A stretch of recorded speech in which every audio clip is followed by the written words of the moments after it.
Oui, on est présentement dans un morceau important de ce grand procès avec le témoignage du leader du clan Testa.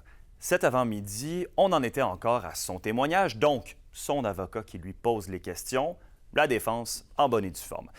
L'accusé y a rapporté que les gens mangeaient à leur faim sous son toit, 3 repas par jour, que tous étaient libres d'entrer et de sortir de la demeure et que malgré les disputes, il assure n'avoir jamais fait preuve de violence envers les résidents.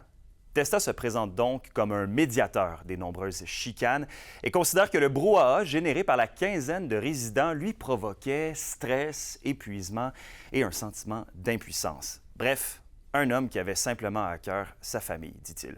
Donc évidemment, c'est encore aujourd'hui un portrait bien différent qui est proposé par le principal accusé dans cette affaire.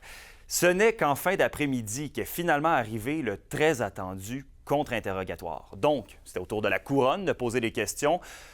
On a d'abord fait la nomenclature claire de qui a habité à la demeure et quand. On en a ressorti l'existence de quelques temps avant son arrestation. En fait, une quinzaine de personnes résidaient chez les Testa, ce avec 5 chiens, un chat, un cochon et un lapin.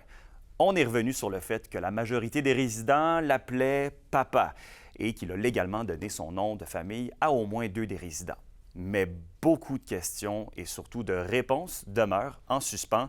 Le contre-interrogatoire se poursuit demain et je termine en vous rappelant que les heures sont comptées dans ce procès alors que nous sommes à quelques jours de l'arrêt Jordan qui forcerait inévitablement un arrêt des procédures.